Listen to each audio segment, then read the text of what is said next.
Are you a person who likes to be at the center of attention? Some of you would probably say yes, whereas others would be more inclined to drift into the background. But if your existence was integral to everyday society, then it would be pretty difficult to be anything but the center of attention. And with all of the stimulation in our world today, I'm sure you guys have a good idea of what I'm referring to, with our notable politicians, the media, our favorite artists, musicians, and some of the most powerful institutions on the planet.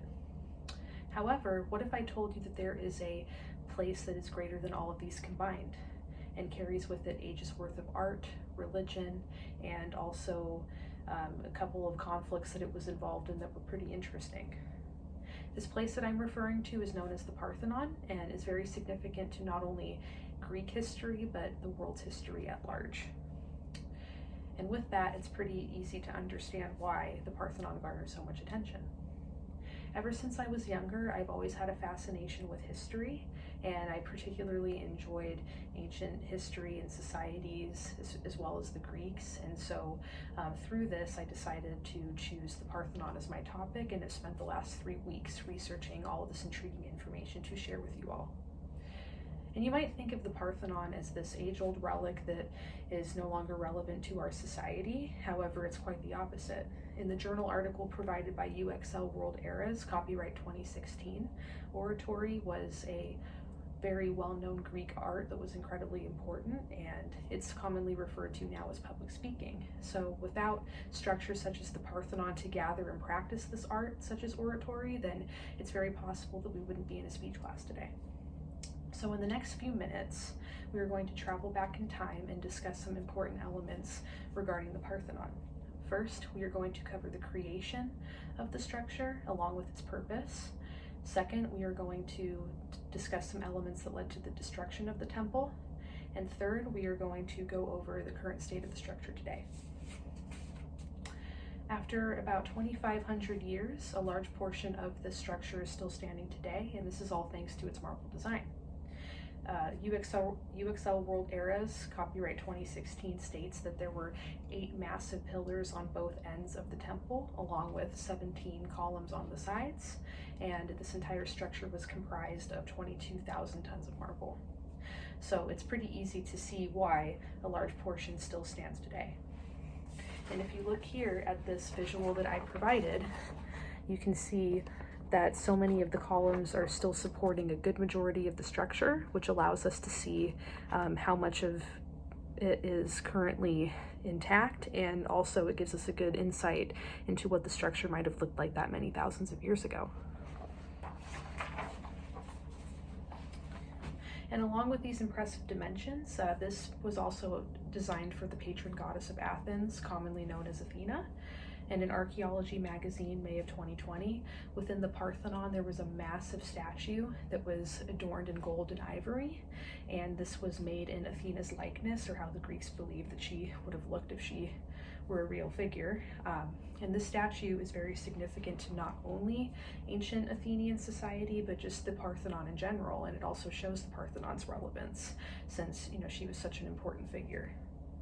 So not only was this such a prominent structure in ancient society, the Parthenon also held great relevance in more modern eras. In the 15th century AD, the Parthenon was at the center of a huge change when the Ottoman Empire took over Greece and as well as other countries. The Byzantine and Modern Greek Studies article published in October 2018 says that in the year 1687, there was a huge Venetian attack near the Parthenon, which led to the artillery depot being exploded within the temple, which led to some serious damages. So we can see here that European conflicts at the time had long-lasting impacts even after those wars were over. Another element that led to the deconstruction of the temple included the taking of the Elgin marbles.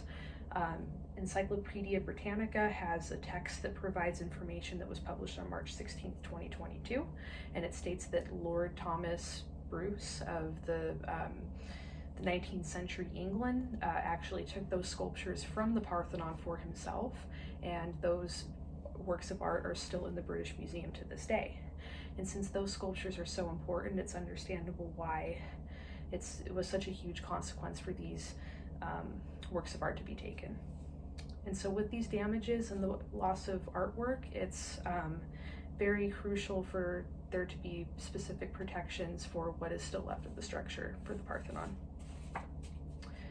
And with these large ruins that I mentioned are still strewn across the ground today, there are still various efforts to protect what is still standing. In the journal article Frattura e Integrita Strutturale, published on April 2017, states that there were several titanium reinforcements that were used to conjoin specific pieces of marble and keep the building intact. And these advanced mechanisms of our modern world are able to keep age-old buildings such as this one intact for people to enjoy. And despite these extensive plans, there were still several changes that faced backlash.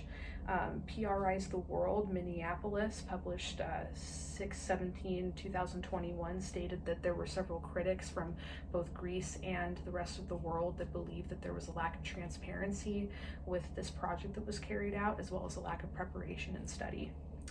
And they also stated that there could be several damages as a result. So in the modern era, we see a continuous struggle between keeping the building intact as well as not altering the classical design. So today we traveled through time and we covered several interesting elements to the Parthenon. First, we went over an overview of the creation of the structure and the purpose.